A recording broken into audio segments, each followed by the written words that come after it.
Welcome back. Friday morning, 9:05.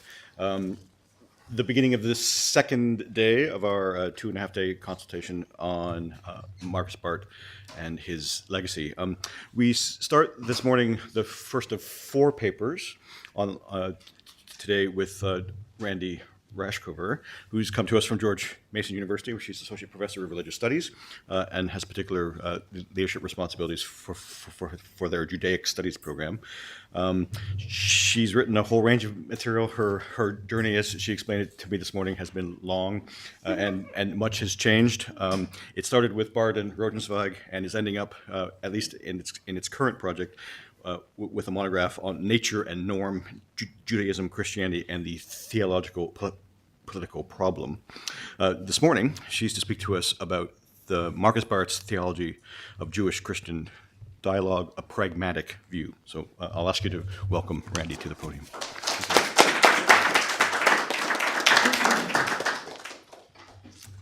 Good morning. I hope everybody slept. I think this is the first conference. I thought about it when I went back to my room last night. I thought, oh gosh, I wonder if people are out having wine or something. And then I thought, I can't do that tonight. So I'm really glad I didn't, but it's a pleasure to be here. And first and foremost, I really want to thank Bruce McCormick for inviting me, because it's just a great chance to be able to do any kind of work with Bruce. He was a major influence in my first book, and I really appreciate him. So this is really a pleasure. My goal in this morning's talk, the talk is going to be I sort of like when the pilot says, we see a little turbulence coming. We don't know. Sometimes it goes away. And then sometimes we just fly right over it. I'm not sure if we're going to fly right over it or we'll have to go through the turbulence. I don't like turbulence. That's why I don't like to fly. But nonetheless, there may be some today. My goal in this morning's talk is to illuminate the urgent novelty of Barth's key claims concerning Jewish-Christian relations and demonstrate what it might mean for a Jewish philosopher to offer a detailed consideration of Barth's strategy for fostering Jewish-Christian relations in the current time. It is impossible when reading Markus Barth not to appreciate his passion and commitment for repairing the reception history of Paul as a source of anti-Jewish attitudes, and for effectively altering how contemporary Christian communities see and relate to Jews. I take seriously Barth's professed commitment to see Jews as the brothers of Christians and to develop a relationship that reflects the kind of connection that one finds in a family unit. I also recognize that there is a dialectical relationship between rhetoric and action, culture and practice. Chief among the occupational hazards of being a philosopher or a theologian is the tendency to aggrandize the power of one's writing and credit it with transformational effects. Constructive theologians are arguably most guilty of this charge. Fortunately, Markus Barth is a biblical, not a constructive theologian. Still, there isn't a straight line that runs from Markus Barth's counter-reception reading of Paul to a material shift in Jewish-Christian relations. Changes in ideas require shifts in the invisible tectonic plates of environment, history, and social interaction. In other words, we'd be naive and less charitable than we could be if we took Barth's words at face value. Consequently, in what follows, I will lay out Barth's exegetically rooted call to reorder Jewish-Christian relations. From here, my discussion will have to change focus away from a relatively straightforward exposition of Barth's ideas to reflect on what Barth himself identifies as an interruption to his own strategy for Jewish-Christian dialogue, namely the problem of post-1967 Zionism. Barth's writings on the Jews leave little doubt that he is vexed by a certain strain of Jewish support for Israel. It's the very first point he makes in the foreword to Israel and the Church, and it's the primary focus of his later 1978 essay, Israel and Palestinians. More importantly, Barth's writings about post-1967 Israel put his own discourse about the brotherhood of the Jews into crisis, since by his own admission, His own critical judgments obstruct his own ability to enter into or resume dialogue with Jews. As I will discuss, Barth's claim about Christian-Jewish brotherhood suggests that Christians ought to love the Jews in their faith or faithlessness because they are God's people. If, however, Barth finds himself unable to sustain a conversation with Jews on the grounds of a polemical disagreement regarding Zionism, it would seem that the issue of Zionism either challenges the mandate to love them even in their faithlessness, or exposes an implicit condition within this very mandate, a condition that in itself sustains a polemical divide between the two communities such that it will be difficult for Barth to resume the dialogue. The remainder of my essay will examine this problem in Barth's thinking and attempt to offer a working solution that can permit followers of Barth's ideas to continue to engage in productive and meaningful Jewish-Christian conversation. To do this, I will perform a few thought experiments. These scenarios apply one of two models of interreligious dialogue. The first is what we might call an agreement-disagreement model that attempts to establish dialogue on the grounds of shared truth claims. The second model can be called a pragmatic model. It's not rooted in shared claims, but in the exchange of rationality conditions for said claims. Okay, any discussion of Barth's contribution to Jewish-Christian relations has to begin by appreciating Barth's exegetical and moral insistence that Christians foster a deep familial relationship with Jews. As a Jewish thinker, I stand in a very complex relationship to this recognition. On the one hand, I am the beneficiary of Barth's exegetical justifications. I wouldn't be here if Barth hadn't inspired others to pursue Jewish-Christian relations. On the other hand, it will be my central contention this morning that while exegetical justifications like those developed by Barth can provide strong moral arguments to persons in his own community to pursue a positive relationship with Jews, these moral claims aren't the best topics of conversation once everyone sits down. As I will discuss, Barth was aware of the fact that his views on Zionism presented a crisis to his ability to pursue Jewish-Christian relations.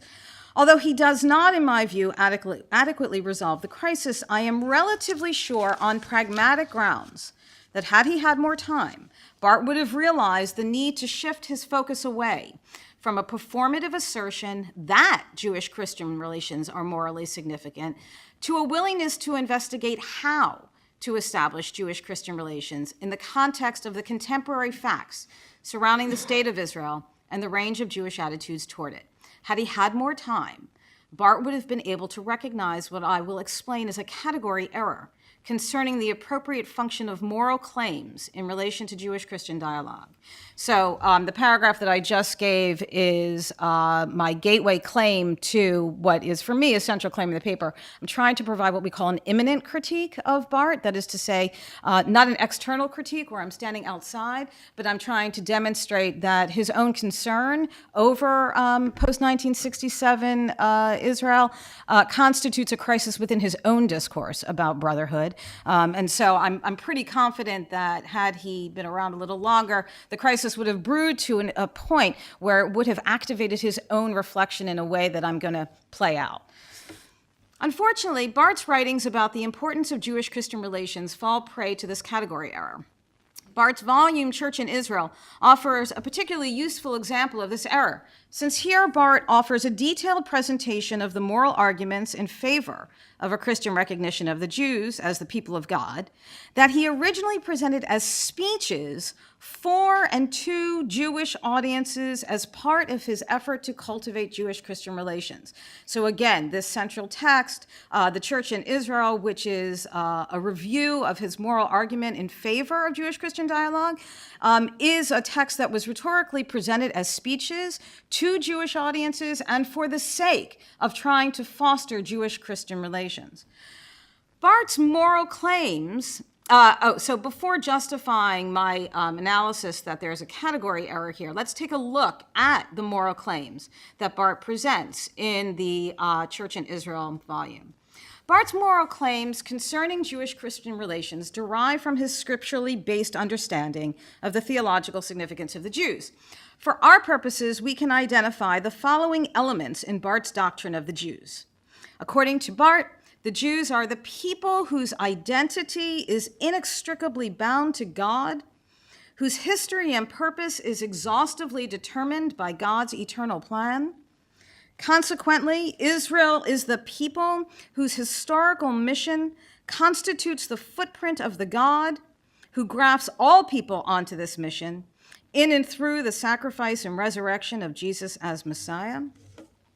As attested to in Scripture, this history is rife with ups and downs. It's nothing if not a narrative of a people whose unfaithfulness to God is met and responded to by God's unique and inverse faithfulness. Quote, Israel's mission is revealed in the exemplary punishments inflicted on Israel and her corresponding suffering. In particular, the Babylonian exile, which is depicted not as a mere catastrophe, but as a well-deserved punishment, is the means by which Israel becomes a light to the Gentiles, unquote. Here we see M. Barth the son following in the footsteps of Karl Barth the father, both of whom maintain that Israel's mission is to suffer and be worthy of punishment for her faithlessness, and at once be met by God's redeeming love in and on the cross through Jesus, the Jew par excellence whose atoning sacrifice is accepted by God in and through his grace. In this way, Barth maintains that the historical mission of the Jews constitutes clear and certain evidence of God's faithfulness to all his children. Central claim, right? Barth maintains that the historical mission of the Jews constitutes clear and certain evidence of God's faithfulness to his children. In their way, and regardless of their obedience, all Jews, Barth says, quote, implicitly believe in Jesus as Messiah, unquote. It's impossible for Barth to understand Jesus as Messiah without understanding that he is the fulfilled mission of the Jews, and it is impossible to understand the Jews without understanding that every one of them, quote, yearns for this Messiah, unquote. Consequently, Barth maintains that, quote, nobody can be a member of God's people without belonging to Israel and sharing the ups and downs of God's history with his elect. Only those are truly members of his people who submit to God's election of the rejected and his faithfulness toward the unfaithful. They accept the suffering of God's servant, the representative ministry of one for the benefit and salvation of many. God does not reject eternally. He remains true to his way of election, which from the beginning has been known as his faithfulness to and his justification of undeserving man, unquote. To say that God would have replaced the people Israel for another or rejected them in favor of a new people is, in Barth's view, anti-theological. Like the older brother in the parable of the prodigal son, Israel has done, quote, hard labor, and her, quote, priority is as little disputed as the shameful life of the goy, unquote. Indeed, Barth explains, quote, their history is different. The one has many things to be proud of. The other has absolutely nothing. The first is in a position to judge the other. The other has coming to him whatever humiliation and punishment may be in store. But the two are not left to themselves. God is the father of both, and thus they are and remain brothers, unquote.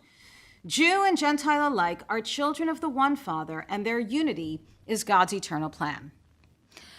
Contra centuries of active Christian judgment and criticism of the Jews, then, Christians are, in Barth's account, morally exhorted to treat Jews as their brothers and pursue, quote, the church's common life with them.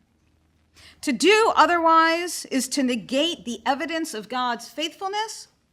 It is to put asunder what God has reconciled in the cross and the resurrection, since this brotherhood, quote, is the very essence and not the possible consequence of the peace Christ has made. That's powerful stuff. Earlier, I signaled my concern with Barth's desire to make the above moral claims the subject matter of Jewish-Christian dialogue. I'll develop that line of argument below. For now, it's worth conceding that having been made privy to Barth's moral position, I can, as a Jew, take note of what can legitimately be considered a revolutionary shift in Christian thinking about Jews that is evident in his work. Not only does Barth critique the centuries-old discourse about God's rejection of the Jews and challenge the equally old reception history that credits Paul's theology with planting the seeds of Christian anti-Judaism, Barth goes so far as to determine that brotherly treatment of the Jews is the sine qua non of faithful witness to God in Christ. Although I am an outsider to Christian communities for whom these claims can promote real change, I can nonetheless appreciate the new practical occasions for Jewish-Christian encounters that these ideas can inspire. Given the compelling character of Barth's moral exhortation to improve the dialogical relationship with Jewish communities, it is all the more unfortunate that Barth considers the historical situation of post-1967 Israel an irritant or an obstruction to the work of dialogue. Barth's concern over widespread Jewish support for the secular state of Israel after 1967 casts a shadow over nearly all of his accounts of the Jews as the people of God.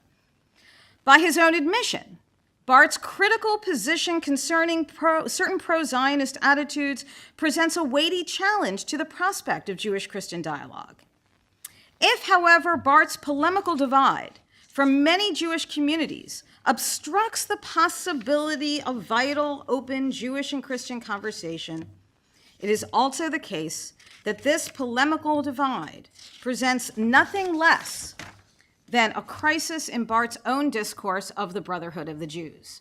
For Barth, dialogue with Jews is and this is philosophically going to be a key piece, for Barth, dialogue with Jews is, we might say, a minimal condition of what it would mean to approach God as a unity.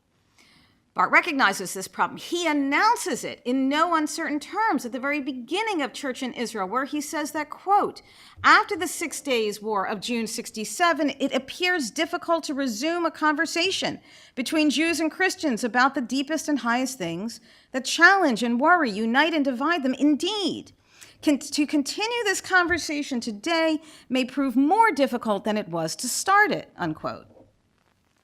Certainly, as Barth's Church in Israel shows, Jewish-Christian dialogue matters. Unfortunately, neither this volume nor any of Barth's subsequent writings on the Jews clarify how it's possible to realize this dialogue. If anything, Barth's later writings only add to the problem, since as time goes on, he becomes increasingly critical of post-1967 Israel. And the moral judgments he issues about it do little to inspire Jewish communities to participate in any sort of conversation.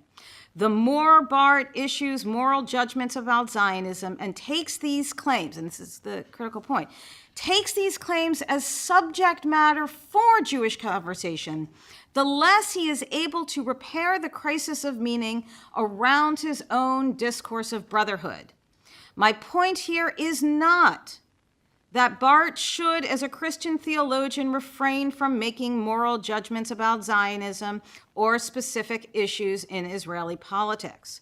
My point is that Barth is aware that his polemical judgments about Israel obstruct his own attempt to support Jewish-Christian relations, yet he doesn't identify a solution to the problem. In the opening paragraph of his essay, Israel-Palestine, Barth tells readers that, quote, everything I would like to present for reflection and discussion about the troubles and temptations of the state of Israel and of the Palestinians is intended as an address to friends of Israel, such as those coming together in Christian and Jewish study groups. It is an appeal to Jews both inside and outside the land of Israel who don't belong to these study groups to consider these interfaith conversations.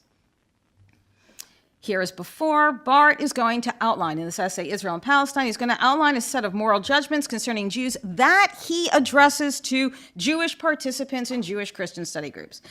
I cannot, he says, quote, serve the friends of the state of Israel if I only try to gloss over serious problems or shower them with extravagant praise. Rather, he says, I need to deal clearly with these problems and tasks which present themselves to Israel and the church, but especially, he says, to a Christian Jewish study group, unquote.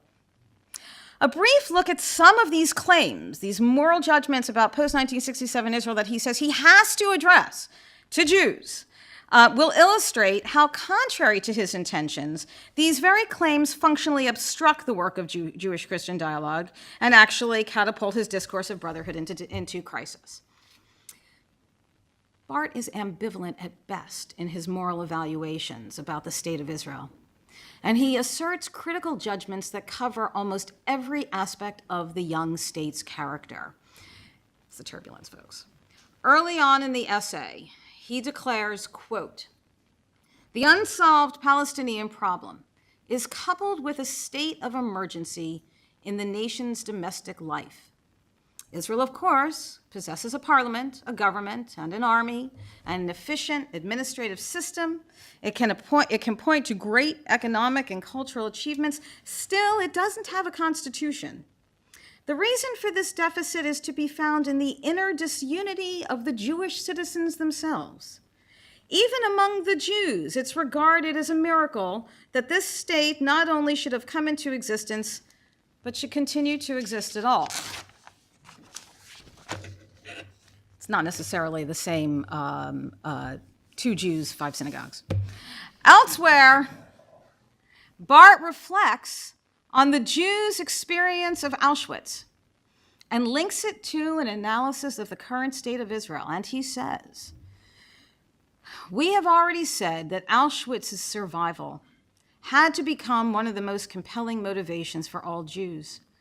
Since the Israelis were faced with the threat of consistent harassment by terrorist actions that could eventually lead to annihilation, they allowed the concept of survival to be transformed and eventually replaced with the term national security. But these 2 words have an ominous ring, for they have been misused by aggressive major and minor powers all over the globe. Even so, neither the implementation of suppressive measure in the name of national security by generals, nor Israel's continued hold on the occupied territory has achieved the desired goal, unquote. Consider for a moment the connections Barth posits between Auschwitz, survival, and his damaging critique of the Israeli commitment to national security. Then consider the audience to which this nexus of claims and innuendos is directed. Finally, take points 1 and 2 and ask yourself if taken together they will or they won't result in a walkout by the Jews sitting at the table. The answer, I think, is pretty clear. Unfortunately, Barth's criticisms don't stop there, unapologetically invoking, now maybe I overread this, but unapologetically apparently invoking Hitler's infamous and violent call for German Lebensraum. He states that, quote, I admit I can easily understand those Palestinians who have asked themselves in wonderment how much more territory Israel still intends to conquer in order to acquire secure borders. Is this term really anything else than a cover for expansionist plans, which on the basis of a false translation of Genesis 15:18, call for the securing of living space, emphasis mine, from the Nile to the Euphrates for the 14 million Jews who are still dispersed around the world. Once again, Barth is entitled to his positions, but I have to admit that a fast and loose rhetorical association between Nazi-occupied Europe and the approximately 8,000 square miles, approximately the size of New Jersey, of the existing state of Israel is enough to turn even someone like me off to the idea of a working dialogue, and I'm someone who agrees with most of these moral judgments.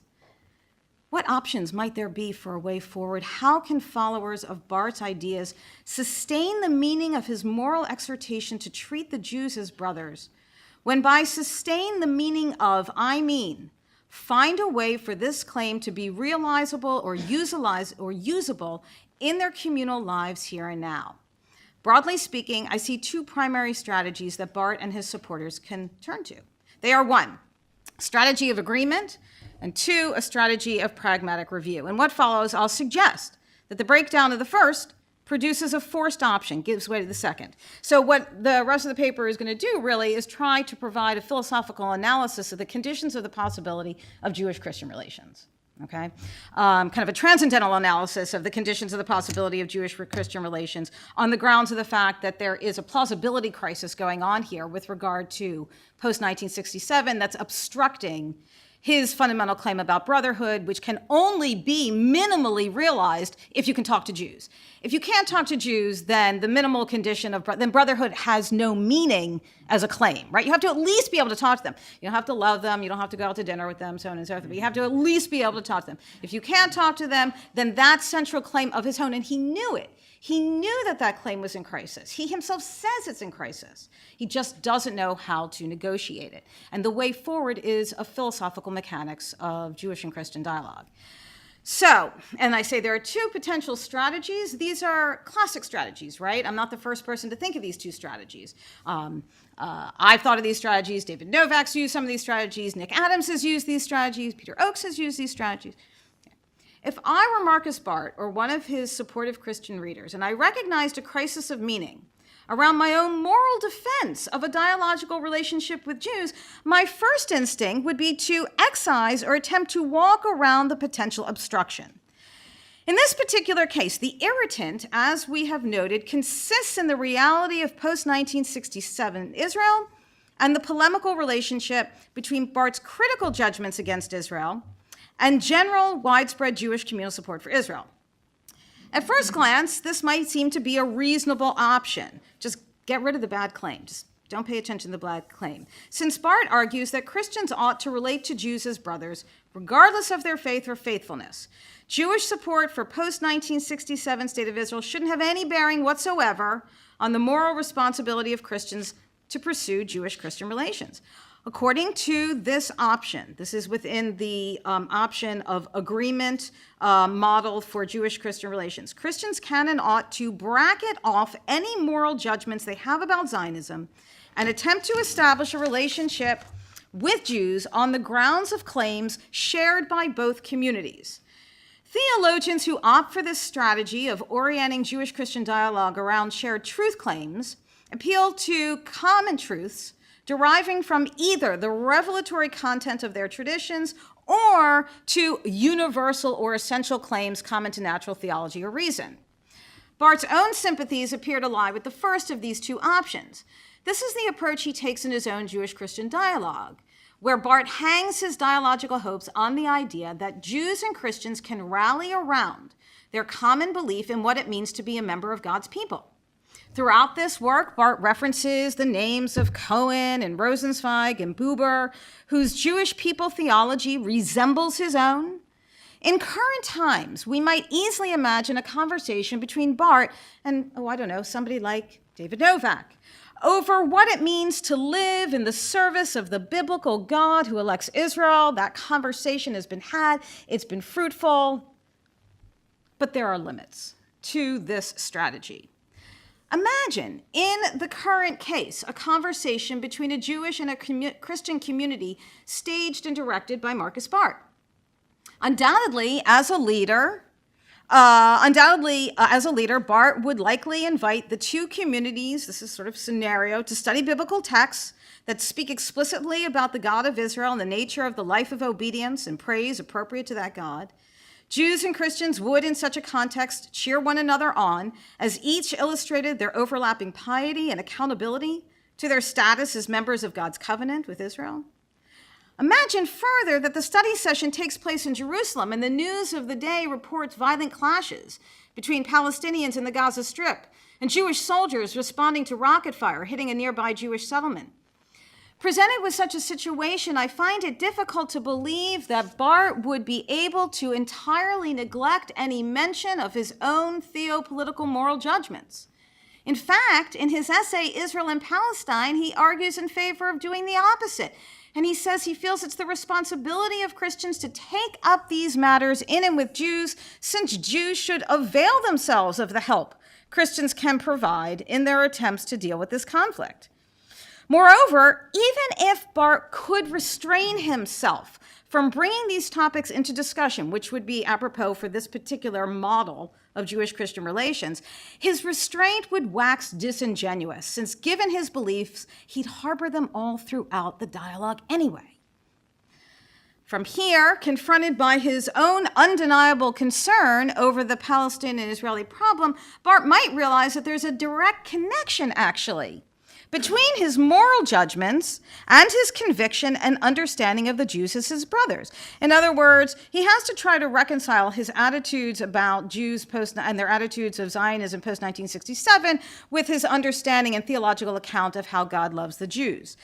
One move might be for him to render these two claims commensurable. He might realize that his claim regarding brotherhood isn't as unconditional as he earlier thought, but directly tied to a specific conception of the Jews, whereby they're not the agents of their own historical preservation, but the suffering servants of God, who alone determines the course and purpose of their history as a people. In his essay, Israel and Palestine, Barth links these two ideas, and in this way, he attempts to resolve the conflict between his discourse of brotherhood and his judgments about Zionism. Here, Barth suggests that brotherhood with the Jews is conditioned upon their willingness to accept their place in God's determination of history.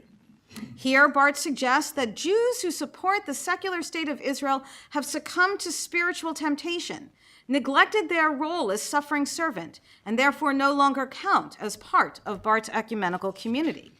Let me quote Barth on this.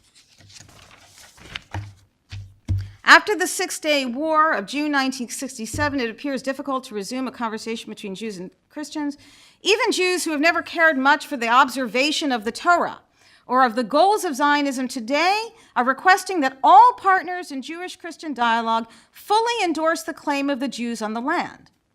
Historically well-founded counterclaims and passionate complaints of the Arabs residing in Palestine are met by references to the need for a Jewish homeland by Jews. The land, Eretz Israel, as praised by emotion-loaded songs, has become much more than a place where Jews may live in security. It has, Barth says, for Jews, become a theological and humanitarian criterion. No wonder that Christians are asked to understand and accept this fact before basic dialogue can be reopened. But the events of 1967 have so far produced a different reaction among Christians. Before the 67 War, the Christians' image of the Jews was based on their resemblance to the suffering servant of Isaiah. Now a new image has arisen. Jews today identify themselves with heroes of old, and they scorn the worn-out image which in our minds has linked them so closely with the Jew to whom we owe salvation. In other words, again, now he seems to be suggesting that the Jews who are supportive of post-1967 Israel aren't playing their proper role as suffering servant because they're acting as agents in their own history and not permitting themselves to be part and parcel of God's providential history. The will to survive can degenerate, he says, into a struggle for survival at any price. But what happens when a surviving son of a Jew no longer wishes to live according to Jewish law? In other words, as a Jew. The prophets combine the promise of return to the land with a call to repentance, a turning back to the order established by a merciful and righteous God. But now, the great majority of Jews living in Israel feel only slightly bound by these parts of the Bible. They only want a state like other states. It has been Israel's temptation from the beginning to give up its special mission for righteousness and humanity and become a nation like all the nations, unquote. Needless to say, it's not hard to see that while Barth's conflation of his anti-Zionist position with his discourse on brotherhood may resolve the apparent contradiction between what in his earlier work seemed to register as a competition in moral claims, Barth's conflation of his anti-Zionist judgments with a more qualified account of Jewish brotherhood does nothing to help him foster Jewish-Christian relations. It just may square the circle of these two apparently competing visions of who the Jews are. If anything, by linking a critique of Zionism to a more qualified account of Jewish brotherhood, that is to say, the Jews are our brothers only when they suffer in God's plan and don't act autonomously in history, Barth has only placed more obstacles in the path of Jewish-Christian relations. Of course, the simple fact that Barth's later work qualifies his discourse of brotherhood in light of his critique of 1967 doesn't mean that Barth supporters have to abandon the agreement model of Jewish-Christian relations. What it does mean is that Barth has just eliminated another claim or set of claims from a potential content of conversation. Most Jews simply won't agree with Barth's limited definition of who they ought to be. It's a really important point. Most Jews will entirely reject Barth's statements regarding Jewish survival and historical preservation. To be honest, even if Barth refused to conflate his anti-Zionist positions with his earlier account of the Jews as the people of God, even the earlier account of Israel would engender a polemical reaction in Jews, since, as noted, Barth profiles Jews as God's elect who have strayed, deserve punishment, and implicitly believe in Jesus as Messiah. In the end, Barthian supporters who continue to appeal to an agreement model will have to draw from an increasingly vague or so-called essential points of overlap between the communities rather than from particular elements of each tradition's revelatory content. Because the revelatory content that he's presenting here is one that's not digestible. It's not going to create minimal conditions. Unfortunately, this strategy, as Nick Adams has remarked, the strategy of an agreement model where you're no longer drawing from revelatory contents, but now you're drawing from essential truths, that is to say, rational universal claims. Unfortunately, that strategy, as Nick notes, quote, which over-generously permits the speaker to assume authority for identifying what is and what is not essential, tends to produce, as the key point, generalized truth claims. Agreements predicated on essentialized reductions of particular claims are thin and do very little to deepen Jewish-Christian dialogue. We all agree that people shouldn't steal things at Target. Moreover, as was the case above, the attempts by proponents of an agreement strategy to bracket off problematic claims fails to take into account the negative effects of harbored and unexpressed polemical judgments on the realization of authentic, sincere efforts at dialogue. The analysis in hand, we can reach the following conclusion. Barth's discourse of brotherhood can't be salvaged by an agreement model of JC dialogue. If Barth's discourse of brotherhood waxes unrealizable, given his polemical judgments about Israel, no appeal to common beliefs between the communities will redeem his original commitment to vital and meaningful relationship.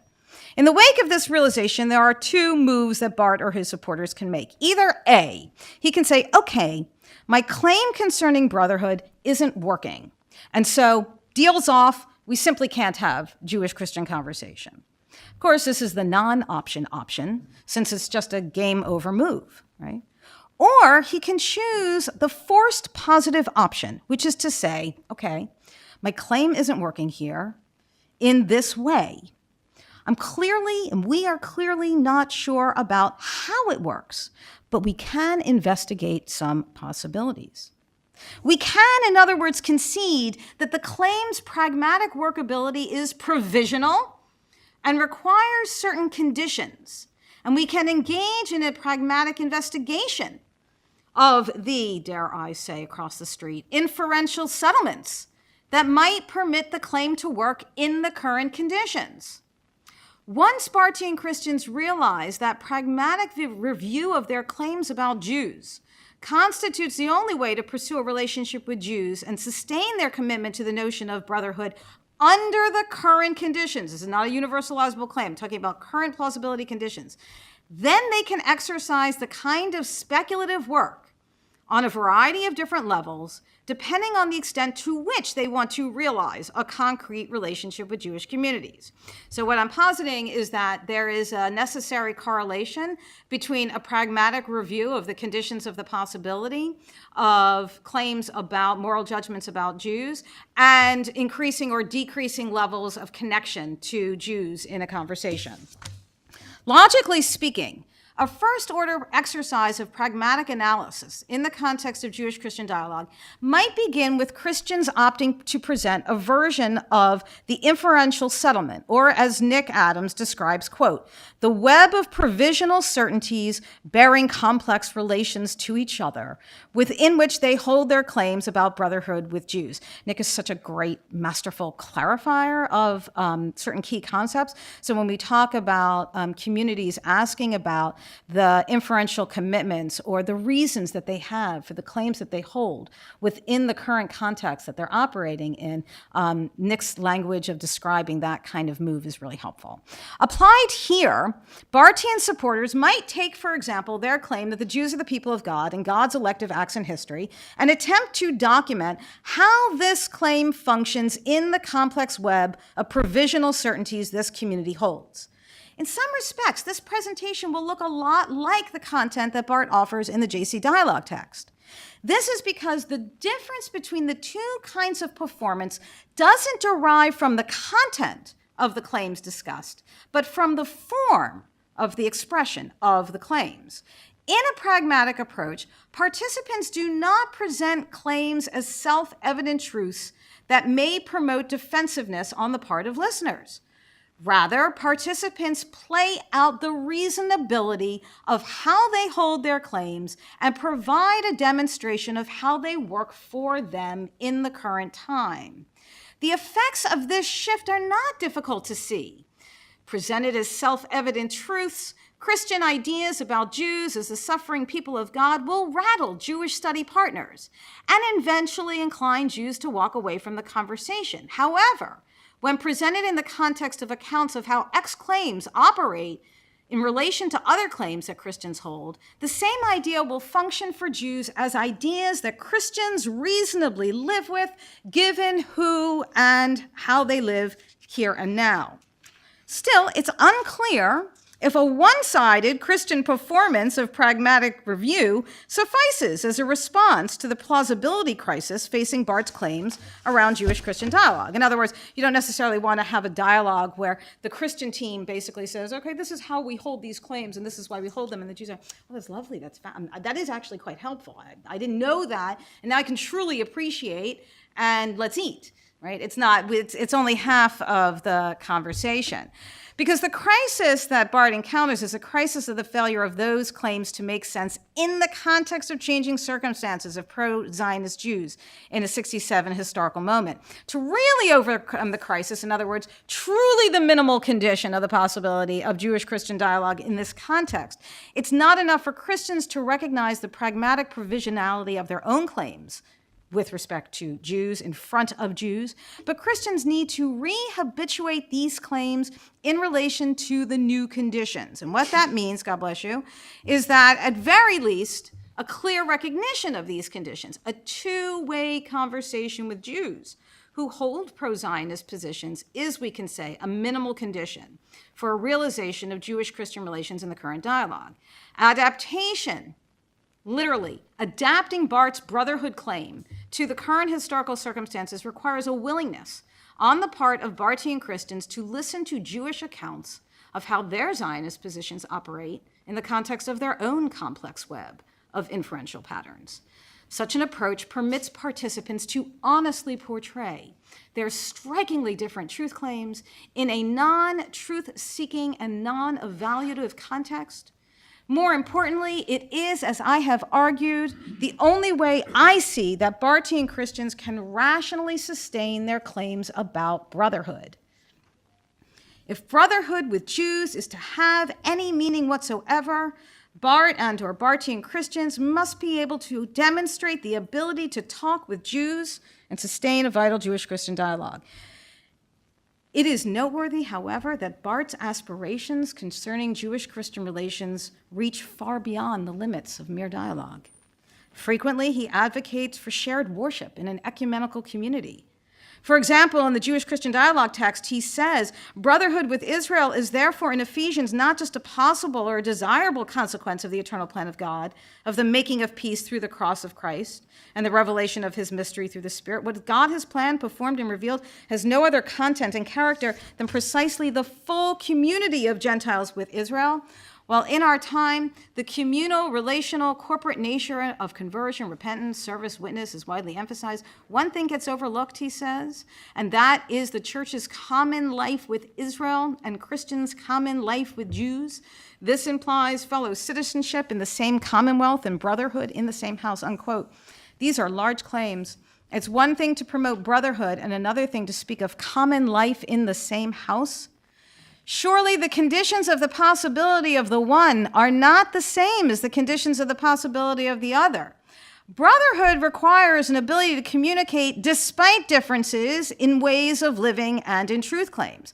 A common life requires shared habits and shared environments and a willingness to not only entertain another's claims as plausible for them, but as potentially plausible for oneself and or for the shared community which apparently both inhabit.